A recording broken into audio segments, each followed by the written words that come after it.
As the Union's hope dwindled and Confederate power cast a formidable shadow, Chattanooga, Tennessee became the stage for a desperate struggle. A city under siege, soldiers starving and desperate. High above, Confederate forces held the ridges, convinced of their invincibility.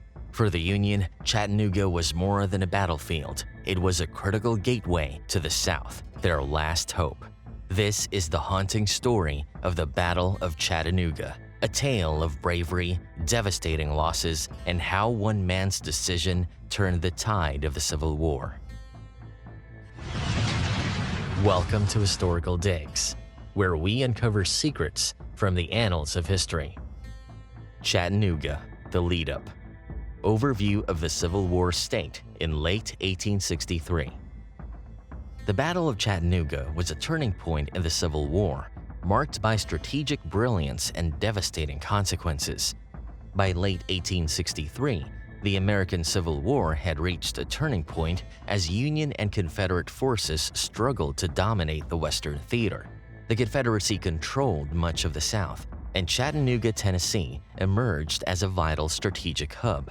Its extensive rail network and location along the Tennessee River made it a gateway to the Deep South, essential for transporting troops and supplies. Are you passionate about uncovering history's hidden stories? Hit the like and subscribe button and let us know what other untold tales you'd like us to explore. For the Union, capturing Chattanooga would open a path for further advances into Georgia and Alabama, and they could strike at the heart of the Confederacy. However, the Union's position became desperate after a devastating defeat at the Battle of Chickamauga in September 1863. Confederate General Braxton Bragg forced Union forces, led by General William Rosecrans, to retreat into Chattanooga, where they were surrounded and besieged. Cut off from reinforcements and supplies, the Union troops faced starvation and low morale. The Confederates, perched on the high ground of Lookout Mountain and Missionary Ridge, tightened their grip, threatening to starve out the Union Army and deliver a crippling blow to Northern efforts in the region. In response, General Ulysses S. Grant was appointed to command the Western Theater and tasked with rescuing the trapped Union forces.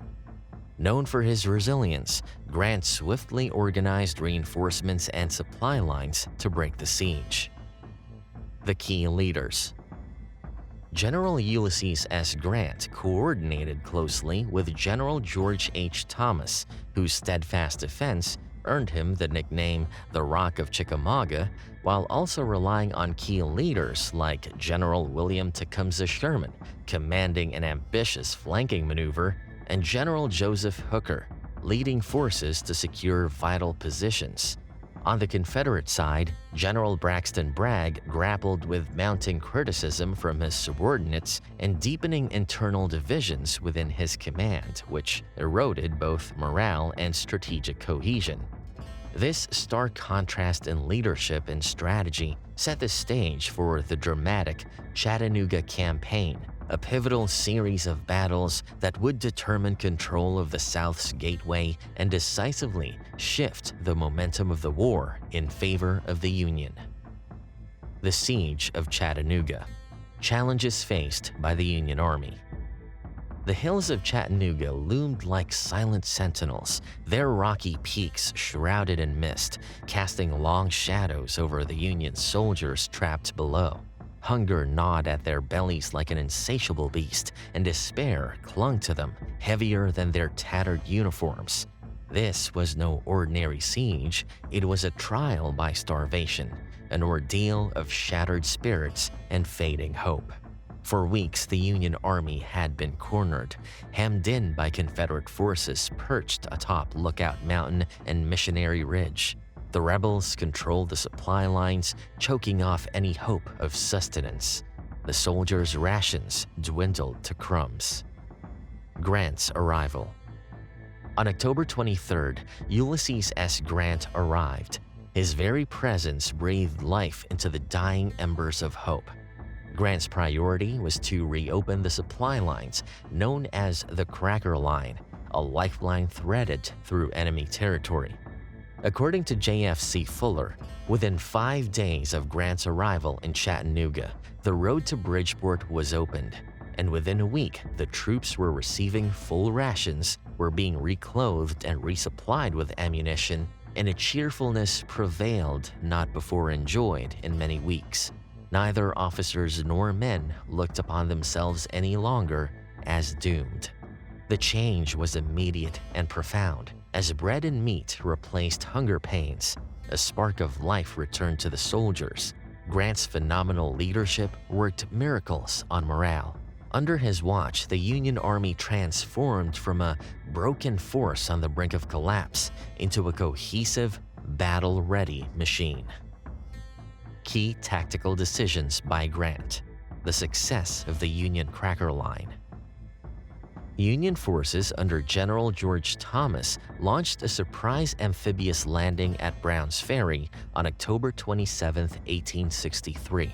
This operation connected the Army of the Cumberland with a relief force of 20,000 troops led by General Joseph Hooker, thus establishing the Cracker Line supply route into besieged Chattanooga.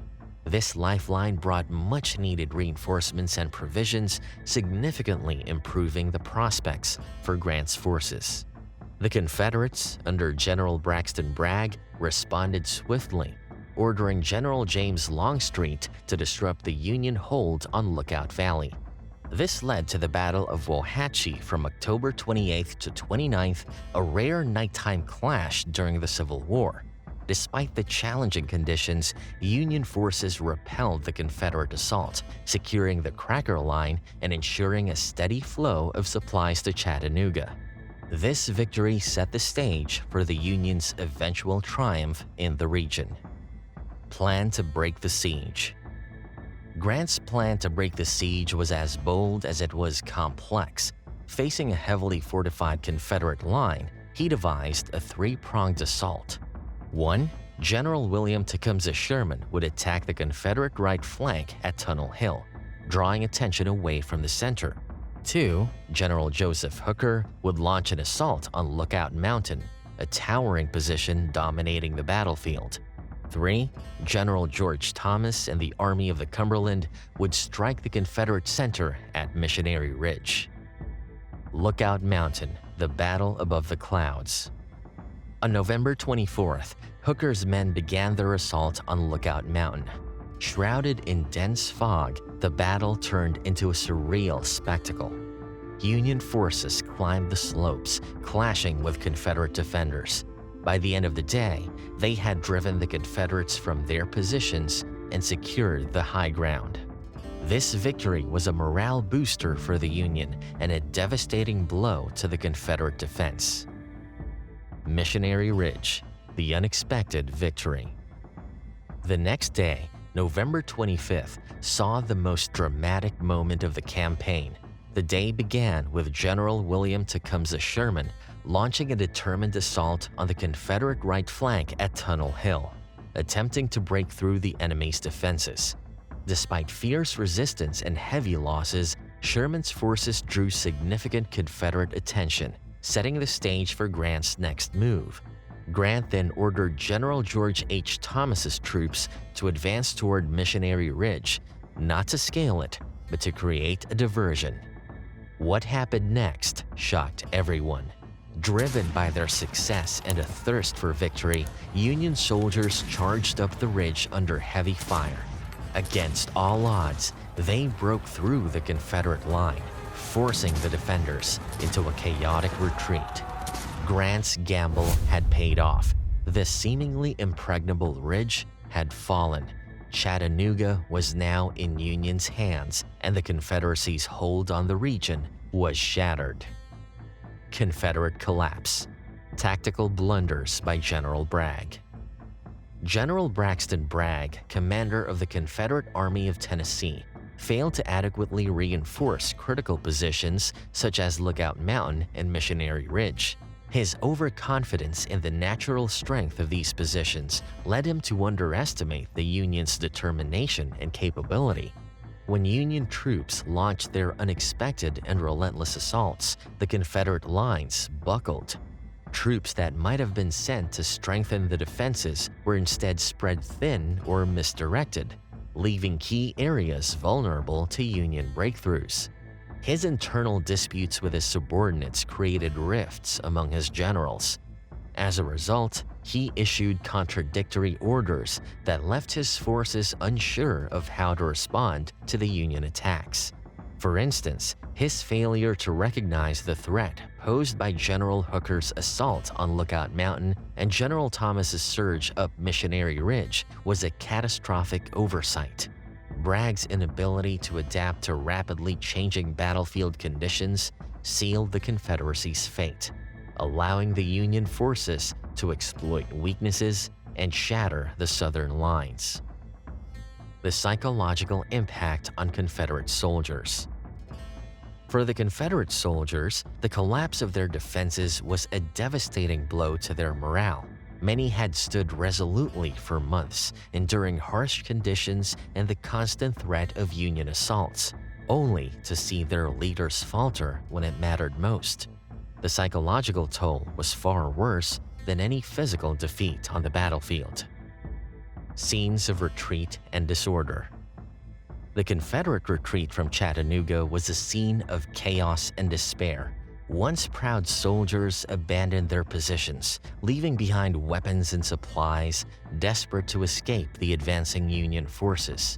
The image of Confederate troops fleeing Missionary Ridge, pursued by triumphant Union soldiers, symbolized the collapse of Bragg's army. The aftermath of the battle. Consequences for the Confederate army. The aftermath of the Battle of Chattanooga was devastating for the Confederate army. Not only did they suffer heavy casualties, but they also lost control of the strategic city of Chattanooga, which was a vital transportation hub. The Union Army suffered 5,824 casualties out of 56,000 soldiers. This included 753 killed, 4,722 wounded, and 349 missing, each representing the cost of human lives in the battles. For the Confederates, the losses were equally devastating. General Bragg reported 6,667 Confederate casualties from a force of about 44,000, 361 killed, 2,160 wounded, and 4,146 missing, most of whom were captured as prisoners. General Grant reported capturing 6,142 Confederate prisoners, which added to the immense toll. A chaplain asked General Thomas whether to sort and bury the dead bodies by state. He replied, "Mix 'em up. I'm tired of states' rights." The loss also meant that Confederate forces were unable to mount significant counteroffensives to reclaim territory in Tennessee. This weakening of their strongholds in the West was a pivotal blow to the Confederacy's ability to defend the region, opening the gateway to the Deep South. The Union's victory at Chattanooga opened the gateway to the Deep South, providing Union forces with a clear path to advance to Georgia, Alabama, and beyond. The capture of Chattanooga allowed Union forces to control critical railroads and supply lines, enabling them to launch subsequent offensives deep into Confederate territory. This significantly weakened the Confederacy's defensive capabilities in the region and put the Union in an advantageous position to launch further campaigns to cut off the Confederacy's ability to wage war. Once a symbol of Confederate strength, Chattanooga had become a key stronghold for the Union, setting the stage for Sherman's march to the sea. The Union's control of Chattanooga allowed Sherman to launch devastating campaigns through Georgia, culminating in his infamous march to the sea from Atlanta to Savannah. Sherman's march crippled the Confederacy's ability to sustain its war effort and demoralized Southern civilians and soldiers alike. The victory at Chattanooga, thus, was not just a military triumph, but a crucial moment that paved the way for the eventual Union victory in the Civil War. The haunting legacy. Reflection on the human cost. The Battle of Chattanooga left an indelible mark on the soldiers who fought there and their families back home. For the Confederate troops, the losses were particularly devastating. Many had joined the army with a sense of pride and duty, but the heavy casualties, especially among the young men, shattered families across the South. Grant's rise as a military genius. The victory at Chattanooga solidified Ulysses S. Grant's reputation as one of the Union's most capable and invincible commanders. Chattanooga proved to be the key turning point in Grant's career, pushing him from military commander to national hero. His ability to remain calm under pressure, make bold decisions, and inspire his troops elevated him in the eyes of the public and his peers. The victory boosted the Union's morale and gave them a much-needed win when the war dragged on with little progress.